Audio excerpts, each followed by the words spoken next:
ایک جیسا رہنا ہوگا. اگر کسی کا ہم احترام نہیں کر سکتے تو کم از کم اس کو اس دھوکے میں نہ رکھیں کہ میں آپ کا احترام کر رہی ہوں. لیکن اسلام جو ہے وہ بدتمیزی کرنے کی اجازت نہیں دیتا. اسلام ہمارا بہت خوبصورت مذہب ہے، اور بڑوں کی عزت جو ہے، آپ صلی اللہ علیہ وسلم نے فرمایا جو شخص اپنے بڑوں کی عزت نہیں کرتا وہ ہم میں سے نہیں ہے. تو عزت کریں، لیکن وہی الفاظ وہی الفاظ ان کے پیچھے بھی استعمال کریں جو آپ ان کے سامنے استعمال کر رہے ہیں. تو اس سے کیا ہوگا، اگر ہم اپنی سوچ تھوڑی سی بدل لیں تو اس سے فرق کچھ بھی نہیں پڑے گا، لیکن ہماری ذات کو بہت بڑا فرق پڑے گا کہ ہماری جو نامہ اعمال ہیں ان میں بہت زیادہ فرق آ جائے گا، اور ہماری جو ظاہری ریپوٹیشن ہے وہ بھی بہت اچھی ہو جائے گی. کیونکہ اگر آپ کسی دوسرے کا بدتمیزی کے ساتھ تذکرہ کر رہے ہیں کسی کے سامنے بھی، تو وہ یقیناً یہ سوچے گا کہ ابھی اس نے تھوڑی دیر پہلے ان کے سامنے کتنے اچھے الفاظ میں ان سے بات کی ہے، اور کتنی تمیز سے بات کی ہے. اور فون پہ سمجھ لیں، فون بند کرتے ہی یا ان کے مجلس میں سے اٹھ کے جاتے ہی کیسے بدتمیزی سے ان کا تذکرہ میرے سامنے کر رہی ہے، تو یقیناً میں بھی جب اٹھ کے جاؤں گی یا میں بھی فون بند کروں گی تو میرے سامنے بھی میرا تذکرہ بھی کسی دوسرے کے سامنے انہی الفاظ میں ہوگا. تو کیا ہوگا، آپ کا امپریشن بہت زیادہ خراب ہو جائے گا ہر کسی کی نظر میں. کوئی آپ کے اوپر اعتبار نہیں کرے گا، کوئی بھی آپ کے اس ادب و احترام کے لبادے کو حقیقت نہیں سمجھے گا، اور جو ہے آپ جو بھی بات کریں گے اس کو آپ کی چال سمجھا جائے گا، یا یہ سمجھا جائے گا کہ یہ بٹرنگ ہے، مکھن لگا رہی. تو اس لیے کم از کم اپنے اندر اس چیز کو ڈال کے اپنے دل کو مطمئن کر لیں. بہرحال ہر انسان جو ہے ادب احترام کے قابل تو ہوتا ہی ہے نا، کیونکہ اللہ تعالیٰ کی تخلیق ہے، اللہ تعالیٰ کی پینٹنگ ہے انسان. اللہ تعالیٰ نے اپنے ہاتھ سے انسان کو بنایا ہے، تو کوئی چھوٹا ہو یا بڑا ہو سارے ہی ہمارے احترام کے قابل ہیں، ہمارے لیے محترم ہیں. تو اس طرح کی دوگلی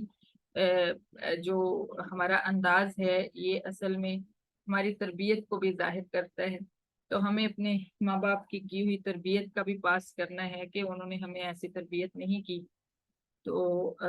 اس چیز کو ہم نے انشاءاللہ منافقت کو اپنے اندر نہیں آنے دینا، کیونکہ اللہ تعالیٰ نے اس فعل کو منافقوں کا فعل قرار دیا ہے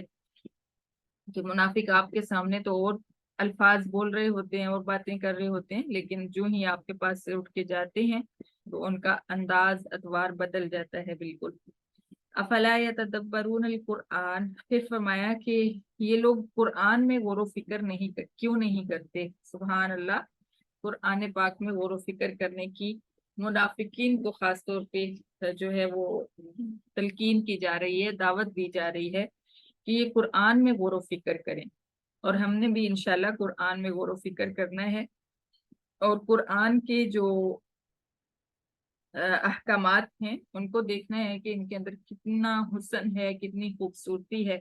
اگر ہم ان کو اپنے اوپر اپلائی کریں، ہم اپنی زندگی میں ان کو لے آئیں تو ہماری زندگی کتنی خوبصورت بن سکتی ہے. وَلَوْ كَانَ مِنْ عِنْدِ غَيْرِ اللَّهِ لَوَجَدُوا فِيهِ اخْتِلَافًا كَثِيرًا، اور اگر یہ قرآن اللہ تعالیٰ کے علاوہ کسی اور کی طرف سے ہوتا تو وہ لوگ اس کے اندر بہت زیادہ اختلاف پاتے. یعنی اس کی فصاحت و بلاغت جو ہے اس میں کہیں پہ بھی کوئی فرق نظر نہیں آتا. تو اس کا کیا مطلب ہے کہ یہ اللہ تعالیٰ کی کتاب ہے. اگر کسی بندے کی کتاب ہوتی، نبی پاک صلی اللہ علیہ وسلم پر یہ ان کا الزام تھا کہ یہ نبی اپنے پاس سے لکھ لیتا ہے اس کو اور پھر کہتا ہے کہ یہ اللہ تعالیٰ کی طرف سے ہے، اللہ کا کلام ہے. تو اللہ تعالیٰ فرماتے ہیں کہ اگر نبی نے خود لکھا ہوتا ہے، یا کوئی کبھی کہتے تھے کہ کوئی اجمی شخص آ کے نبی کو لکھوا جاتا ہے، نعوذ باللہ. ان کے دماغ اس قدر چکرا چکے تھے کہ عربی زبان کی کتاب دیکھ کر کہتے تھے کہ یہ کسی اجمی نے لکھوائی ہے. تو اللہ تعالیٰ نے فرمایا کہ اگر کسی اور بندے کی طرف سے یہ ہوتی